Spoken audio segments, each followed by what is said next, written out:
नमस्कार मेरे प्यारे विद्यार्थियों, आप सब कैसे हैं। आज मैं बहुत दिन बाद क्लास ले रहा हूं क्योंकि व्यस्त होने की वजह से क्लास रोज नहीं दे पा रहा था। तो आज मैं जो भी क्लास कराऊंगा उसमें आईटीआई से संबंधित जो एग्जाम हुए हैं उनका क्वेश्चन पेपर, जैसा कि आप लोग देख सकते हैं, प्लांट असिस्टेंट जो इलेक्ट्रिकल में हुआ था आईटीआई एग्जाम, उसका मैं क्वेश्चन पेपर कराऊंगा।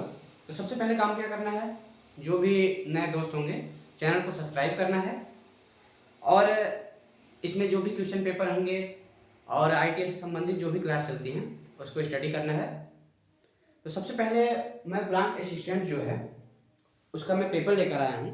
तो आप लोग देख सकते हैं, ये खुद का पेपर है। ये पेपर है, यहाँ देख सकते हैं, 1/6/2024 12:30 से प्लांट असिस्टेंट इलेक्ट्रिकल। इसमें फर्स्ट क्वेश्चन है, when selected A register for a circuit how does tolerance affected your selection. तो इसका मतलब यह है कि रजिस्टर यदि किसी सर्किट में प्रतिरोध है तो टॉलरेंस पर क्या प्रभाव पड़ेगा। तो आपके ऑप्शन हैं, ऑप्शन दिख रहे हैं। Tolerance does not matter as long as nominal resistance, a lower tolerance resistor is preferred for circuit required, a higher tolerance resistor is always better, a high tolerance resistor allow for a wide range. तो आपको ये पता है कि circuit में यदि register है तो क्या होगा कि रजिस्टर क्या होगा, ए lower tolerance resistor is preferred bye circuit required high precision, अधिक शुद्धता होगी। यदि कम प्रतिरोध होगा तो आपका करंट अधिक बहेगी। सेकंड नंबर ऐसा क्वेश्चन है, वर्तमान पूर्वी भारत की एकमात्र भाषा जिसे शास्त्रीय भाषा के रूप में सूचीबद्ध किया गया है। मतलब सबसे पहले हमको ये पता करना होगा कि पूर्वी राज्य हैं कौन कौन से। तो आप लोग झारखंड, पश्चिम बंगाल, उड़ीसा, ये सब पूर्वी राज्य हैं। तो वर्तमान पूर्वी, ये आज के क्वेश्चन है आपका, वर्तमान पूर्वी भारत की एकमात्र भाषा जिसे शास्त्रीय भाषा के रूप में सूचीबद्ध किया गया है, तो एक है आपका उड़ीसा। ठीक है, आपको वर्तमान पूर्वी भारत की एकमात्र भाषा जिसे शास्त्रीय भाषा के रूप में सूचीबद्ध किया गया है। तो आपको ये डायरेक्ट याद रखना है, इसमें कोई वो नहीं है। थर्ड नंबर क्वेश्चन है, तेल या विलायकों को पोंछने के लिए उपयोग किए जाने वाले पुराने सूती कपड़ों को डैश डैश करते हैं। तो सबसे पहले तेल या विलायक जैसे होता है तो उसको पोंछने के लिए पुराने सूती कपड़ों में क्या होता है, हवा में सूखने के लिए छोड़ देना चाहिए, नियमित कूड़ेदान में डाला जाना चाहिए, एक टाइट फिटिंग ढक्कन वाले निर्दिष्ट धातु कंटेनर में डाला जाना चाहिए, कागज उत्पादों के लिए निर्दिष्ट रिसाइकलिंग बिन में डाला जाना चाहिए। तो आपको तेल या विलायकों को पोंछने के लिए थर्ड नंबर है, एक टाइट फिटिंग ढक्कन वाले किसी निर्दिष्ट धातु कंटेनर में डाल देना चाहिए। फोर्थ नंबर क्वेश्चन है, अंकित मूल्य पर 12.25% की छूट देने के बाद एक वस्तु को 5,686.20 में बेचा जाता है, इसका अंकित मूल्य ज्ञात कीजिए। आपका ऑप्शन है 6,880, 6,480, 6,840, 6,440। ठीक है, तो सबसे पहले हम लोग इसमें पूछा है कि अंकित मूल्य ज्ञात करना है।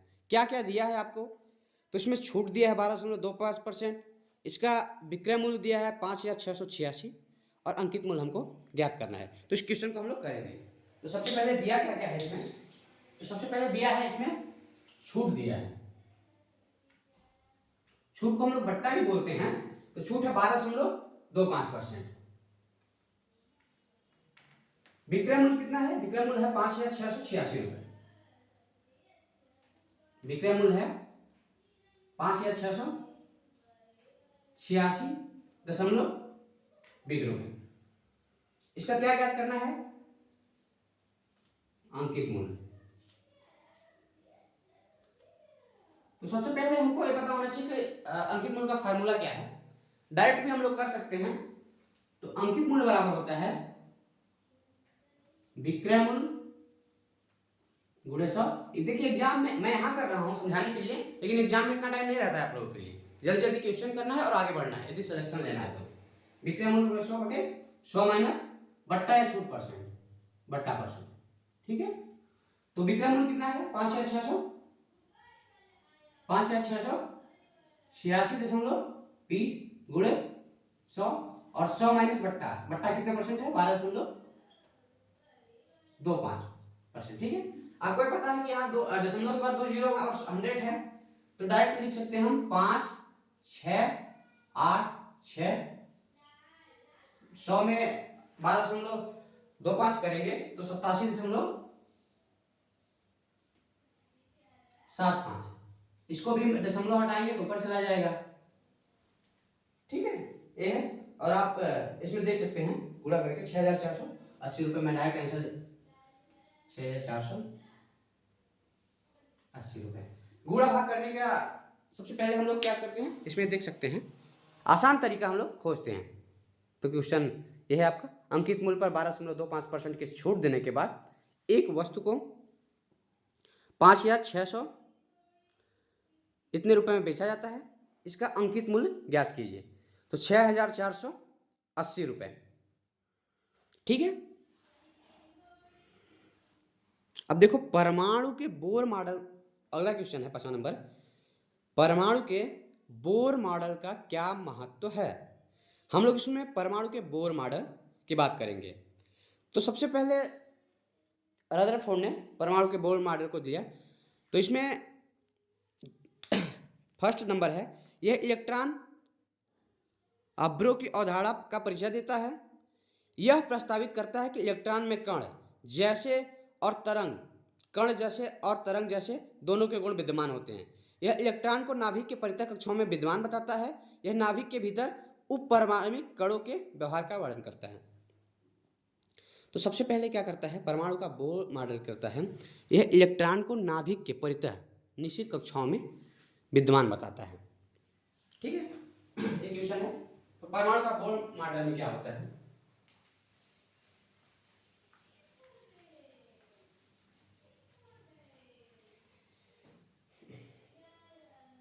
परमाणु के बोर मॉडल में नाभिक में होते हैं, सबसे पहले इलेक्ट्रॉन, प्रोटॉन और न्यूट्रॉन होता क्या है।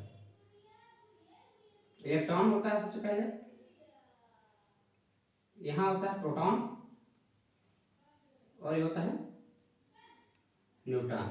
इलेक्ट्रॉन पे हम लोग कौन सा चार्ज करते हैं, नेगेटिव चार्ज, प्रोटॉन पे पॉजिटिव चार्ज, और इसमें कोई आवेश नहीं होता है, उदासीन होता है। इलेक्ट्रॉन की खोज सर जेजे थॉमसन ने किया था, प्रोटॉन की खोज ई गोल्डस्टीन ने किया था, और न्यूट्रॉन की खोज चैडविक। इसके बारे में हम लोग डिटेल थोड़ा आ ही गया क्वेश्चन, तो पढ़ लेते हैं। इलेक्ट्रॉन की खोज किसने किया, सर जे थॉमसन ने। प्रोटॉन की खोज ई गोल्डस्टीन ने किया था।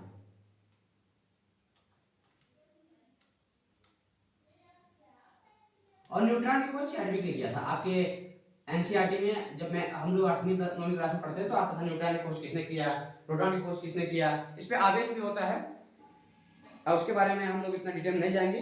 देखिए परमाणु के केंद्र में क्या होता है, ये मान लीजिए आपका केंद्र, परमाणु के केंद्र में होता है नाभिक, और नाभिक में होते हैं प्रोटॉन और न्यूट्रॉन।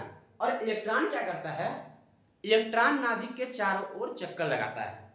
जिस प्रकार सूर्य का चक्कर ग्रह लगाते हैं, पृथ्वी का चक्कर चंद्रमा लगाती है, उपग्रह लगाते हैं, उसी प्रकार जो एक इलेक्ट्रॉन है इसका नाभिक का चक्कर लगाता है। ठीक है, तो यह इलेक्ट्रॉन को नाभिक के परितः निश्चित कक्षाओं में विद्यमान बताता है। और क्या होता है, चक्कर लगाने से एक दूसरे से हमेशा दूरी पर घूमते रहते हैं। आपको पता होगा कि जैसे ग्रह चक्कर लगाते हैं तो वो एक बांधे रहते हैं, उसमें एक प्रकार का बल होता है। ठीक है, तो आपका इस क्वेश्चन का आंसर मिल गया। परमाणु के बोर मॉडल का महत्व क्या है, यह इलेक्ट्रॉन को नाभिक के परितः निश्चित कक्षाओं में विद्यमान बताता है। 5वां नंबर क्वेश्चन तक क्लियर है आपको। अब हम लोग चलते हैं 6वां नंबर क्वेश्चन पे। किसी परिपथ में 24 वोल्टेज की वोल्टता और 6 एम्पीयर की धारा प्रवाहित हो रही है, तो उसका प्रतिरोध कितना होगा। सीधा सा कितना इजी क्वेश्चन है। यदि आप लोग थोड़ा भी इलेक्ट्रिकल के बारे में जानते होंगे, इलेक्ट्रिकल नहीं थोड़ा सा यदि 7वीं 8वीं 9वीं क्लास में भी मन लगा के पढ़े होंगे तो एक क्वेश्चन आपको बन जाएगा। इसमें दो चीजें दिया हुआ है, वोल्टेज कितना दिया हुआ है 24 वोल्टेज दिया हुआ है, करंट कितना दिया हुआ है, 6 एम्पियर दिया हुआ है, और हम लोग क्या पढ़े हैं, क्या क्या करना है इसमें, प्रतिरोध। प्रतिरोध का मतलब रेजिस्टेंस। बस सीधा सा ओम का नियम आप लोग पढ़े होंगे, ये तो 7वीं क्लास से। V बराबर आर आई, V बराबर आर आई, तो हम लोग आर का मान निकालना है, तो आर बराबर क्या हो जाएगा, V बटे आई। सीधा सा वैल्यू आपके सामने दिख रहा है, V की वैल्यू है 24 वोल्टेज और करंट की वैल्यू है 6 एम्पियर। आप लोगों को जो एम्पियर दिख रहा है, वोल्टेज दिख रहा है, ये इसके मात्रक हैं, इसको भी ध्यान रखना है। तो 6 कम 6, 6 को 24, 4। अब इसका मात्रक हमको निकालना है क्योंकि हम लोग प्रतिरोध निकाल रहे हैं, तो 4 ओम। ठीक है, इतना चीजें क्लियर है सबको। ओम को ऐसे भी लिख सकते हैं हम लोग, इसका सिंबल ऐसे होता है ओम। ठीक है, ये 6वां नंबर क्वेश्चन कंप्लीट हो गया। अब 7वें नंबर पे आते हैं, कर्मचारियों के लिए आधारभूत सुरक्षा प्रशिक्षण में सक्रिय रूप से भाग लेना क्यों महत्वपूर्ण है। मतलब सुरक्षा, सबसे पहले जो एम्प्लॉय होते हैं उनमें हम लोग सुरक्षा वाली चीज़ को सबसे पहले क्यों ध्यान रखते हैं। ठीक है, इस चीज़ के बारे में बात कर रहा है।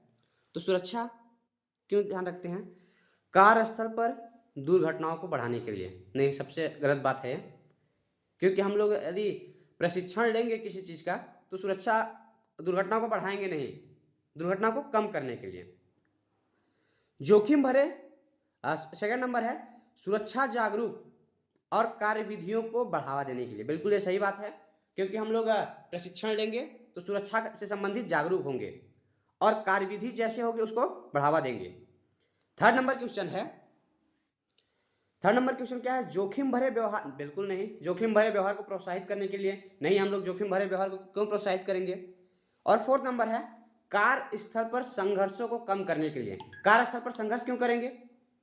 ठीक है, तो आपको सीधा सा इसमें लग रहा है कि यदि आप लोग कहीं भी थोड़े बहुत काम किए होंगे कंपनी में या जानते होंगे इसके बारे में, तो सुरक्षा जागरूकता को बढ़ाने के लिए हम लोग क्या करते हैं, सबसे पहले ट्रेनिंग दी जाती है। कोई भी कंपनी में कोई जाएगा तो उसको ट्रेनिंग दी जाती है।